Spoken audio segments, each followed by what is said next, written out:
Though he comes all glorious. Jesus comes to reign victorious. Though he comes, yes, Jesus comes.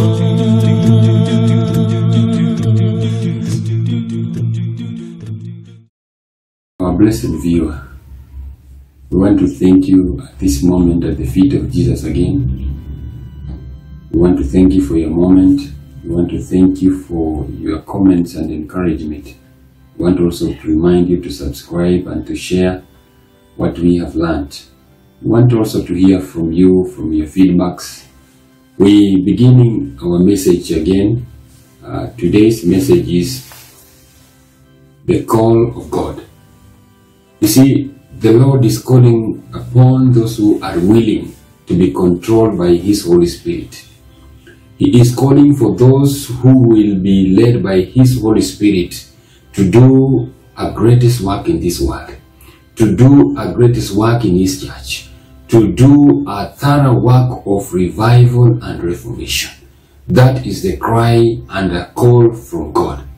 You see, beloved brothers and sisters, the Lord looks at His church at this end of time and is really concerned at whatever is taking place. And that is why the Lord calls for a reformation through all our ranks. Whether you are an elder, whether you are an evangelist, whether you are a young people in the church, whether you are a woman, the Lord is calling for a thorough work to be done, including these ranks. The Lord is calling for revival and reformation. You see, when hearts and souls will be open for the blessing of this present truth and the Word of God, many hearts will be filled with the Holy Spirit. Our people will be moving from different places in carrying out the gospel of the three angels' message. And beloved, we as Christians, we need to prepare for what is going to happen in this world.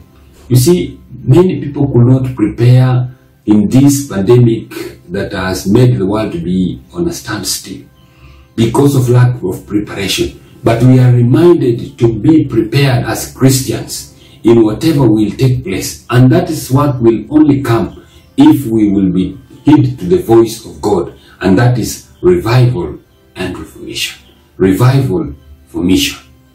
You see, this preparation that we are talking about should be made in a very diligent way, by preparing and by hearing what the Spirit is counseling the church. You see, my brothers and sisters, we as Christians, we need to prepare ourselves. We need to prepare as a church. And that preparation, we need to make it daily. You see, from the book of Isaiah, chapter 58 and verse 1, very common verse. It says, "Cry aloud, spare not. Lift up your voice like a trumpet. Tell my people their transgression, and the house of Jacob their sins." You see, the cry of the Lord is calling His church that they may turn away from their ways and come to the ways of the Lord. That is the cry of the Lord.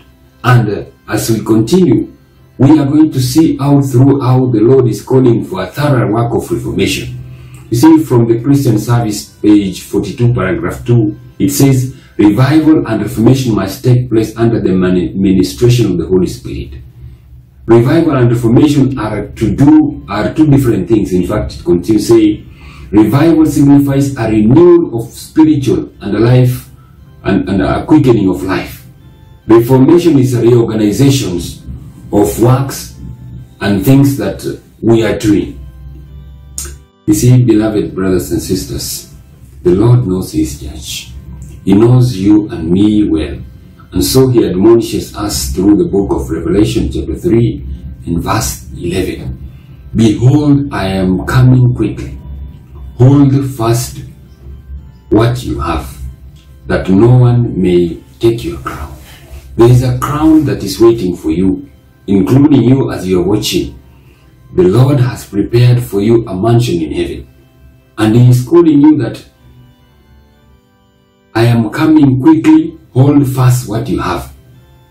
We as a church, we have been given dearly the great light from God. And the Lord is calling us that we may hold dearly that light, because He is coming quickly.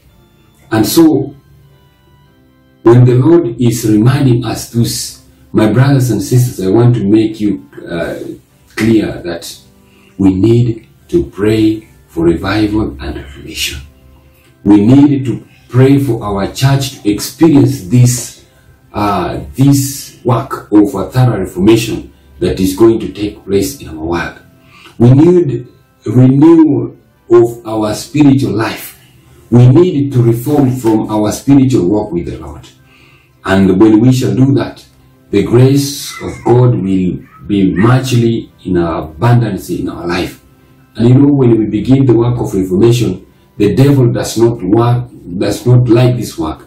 He comes with many ways that will hinder this work not to continue, but the Lord will bring this work to pass. My brothers and sisters, we need also to preach this message. We need to teach it. We need to not only to preach it, but to pray for it. You see, we shall be powerless when we go for preaching when we don't have revival and reformation. Our work will be powerless. And the greatest need that we as a church need today, it is not good programs in the church. It is not finances. It is not our institution. But the greatest need, our greatest need, most urgently and most pressing one, it is the outpouring of the Holy Spirit. I appeal to you today that as I am praying also, may you go to your knees and pray to the Lord that He may bring this work of revival and reformation, that we may be ready to go when Jesus comes back. This is my prayer in Jesus' name. May we pray with you. Gracious Father, in Jesus' name, we thank you for calling us at this imminent return in the history of this world, a thorough work of reformation. May you continue blessing us. May you continue sustaining us in your grace as you do this work of a thorough reformation, that we may be partakers of divine grace. Guide us through these days we are living in as you prepare us for your soon coming. It is in Jesus' name we pray. Jesus comes.